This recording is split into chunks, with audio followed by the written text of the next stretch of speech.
this totally unacceptable culture of calling people chief guests and special guests. We are all guests, that is fine, but how can we be guests in our own homeland? Number one. Number two is it actually creates a hierarchy in the mental setup, and things will never change. Even with the finest piece of legislation, things will not change if we do not change our psyche that dictates us to behave in a particular way. So yes, honoring someone is absolutely fine, but creating this division perhaps is something we have to rethink. Let me start by welcoming all participants from the 15 countries who have come to Dhaka. This is a very good time to visit Dhaka, not because air pollution is less, but because we have got very good mangoes at this time of the year. So a very warm welcome and a very sweet welcome, because you'll get to taste the very famous mangoes of Bangladesh, and in our calendar we call these months as Madhumash, means honey month of honey, because the fruits that you get, the seasonal ones, they are very sweet. We are actually discussing a very important topic here. The topic that we are talking about is social business, and we are repeatedly referring to the 3-0 notion, which I believe is a value-driven notion. And for real changes to happen in the world, what we need most is not uttering the values, but practicing the values. We all know what is good. We all know what is bad. We all talk about human rights. We all talk about equity. We all talk about having no war in this world. But even in 2025, we are seeing wars. We are seeing arbitrary aggression, and the way things are being wrapped up, we can always say that it's more imposition than a process that's putting an end to violent behavior. If it does not go in my interest, I intervene, I stop. But that should not be the rule of the game. In 2025, when we are dealing with climate change, we have to rethink our consumption patterns, how we define necessity versus overconsumption, and what is it that we really need to do to stop war forever. When we talk about 3-0, we talk about employment, we talk about poverty and wealth distribution, we talk about carbon emission. And since it is a gathering of Muslim countries, I don't know why that is the case, but whatever may be the reason, when we talk about Muslim countries gathering together, I would say that the importance of value needs to be again emphasized. The little I know about my religion, it actually talks about getting people to work. It actually tells you not to eat knowing fully well that your neighbor is hungry. It tells you that you must not choose a lifestyle that is overconsumptive. So it's not something that is not there in our religion. Rather, It is very much there in Islam, but the problem remains that we just don't practice these values. Whether you read Quran, you read Hadith, these are exactly the same thing that Islam has told us to not only preach but to practice. And the issue of inequity has been very elaborately dealt with in both Quran and the reliable Hadith. And the notion of social business and the foundation that on which it is expected to be built on is not doing profit by creating miseries for others. You can have your profit margin, but you have it only to pay it forward, not to accumulate your own wealth, to do it from a deep sense of social responsibility. Had we the Muslims been doing it, then why is it so that we can't unite when the innocent Palestinian people are losing lives? Why is it so that Iran do not find that many Muslim countries jumping spontaneously to say no to the aggression? I think without addressing the core issues, only talking about bringing the Muslims together to promote social business will not take us to the ultimate destination.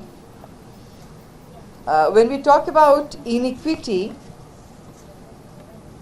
Islam has this beautiful system of Zakat, which requires you to pay to those who need that financial assistance, and to do it in a way that changes the life of that person.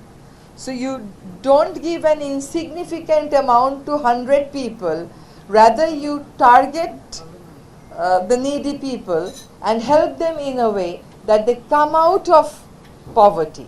They come out of the curse of poverty. In modern day statehood, we Muslims pay double taxes. We pay Zakat. We also pay the taxes that our state imposes on us. As a citizen, when I pay my tax, I expect that this tax will be utilized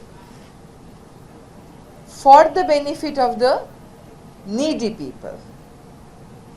On the contrary, what we end up seeing is this money is being utilized for mega projects that do not necessarily pull people out of poverty. So getting into the poverty trap has been the outcome of a most inequitable economic model. When we talk about social business, we say this from a sense of responsibility towards the society. When we talk about popularizing it or bringing the Muslims together around the notion of social security, we actually talk about addressing the inequity issues by getting people to work, by creating scope for people to work, by not consuming all by yourself, rather distributing it. Do not know if we all really see the same thing with the same eyes and the same perception. So equity has to be the main core of the thing, and for inequity to end, there has to be a real transformation in the global order. With ultra-capitalism rising, I think the call for social business is the right call, is the right path to follow to address overconsumption and ultra-capitalism. And of course, I see the youth playing a role. Because of how we have developed the global economic order, we have actually destroyed the natural resource base. And we have developed in a way where we have put interest of few at the center at the cost of or denying the interest of the rest of the community. And that has led to a situation or to a catastrophe like the climate change. And if we do not address it by rectifying our modus operandi, we actually will not be able to save the world. At least 52 countries will go under water, which means many civilizations will simply disappear by the end of this century. Even the way we draw the map of Bangladesh, our next generation perhaps will be forced to draw it differently because of climatic changes. And that is something totally unacceptable. So the global transformation call through social business is important, and also important to really mean and define as to what we mean by Muslim brotherhood. I know Sheen Appa is here and she would not accept the term brotherhood, but the unity has to be for a real change. There are values that we share as communities, but we have seen in recent times that we have not managed to save our Rohingya brothers and sisters. We have not done enough for our brothers and sisters in Palestine. We have not done enough for our brothers and sisters in Iran, in Syria, elsewhere in the world. So of course there is need for unity, and I believe that the youth would actually lead the process of change, because they are the ones who are facing the curse of our unthoughtful, inconsiderate and disrespectful actions. We have not been considerate to other communities, we have not been respectful to nature, and that is why we are faced with all the problems we are now having to deal with. Having said this, while social business is definitely one way of addressing the grave issues of economic injustices, for other form of justices, we really have to unite, understand each other, communicate better,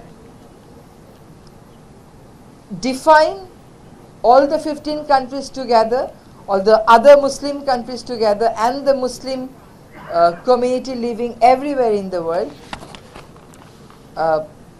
as one given group that nurtures certain values, which will not only be protective of the Muslims but of all communities, irrespective of which religion they belong to. And that is what we Muslims are supposed to do. We are not supposed to hate others. We are not supposed to distribute or trigger hatred. We are supposed to show compassion, love others, respect and value other cultures, other religions, other communities. And the 15 countries who have gathered here in Bangladesh, once again a very warm welcome. Let us define ourselves. Let us identify ourselves. Let us define our values. Let us preach and practice our values. I thank the organizers. I'm not naming them because some of them have very long names, for inviting me here to say a few words. I hope you all enjoy your stay in Bangladesh, and I'm sure the organizers will take very good care of all of you who have, traveled thousands of miles to be here in Bangladesh. Thanks a lot.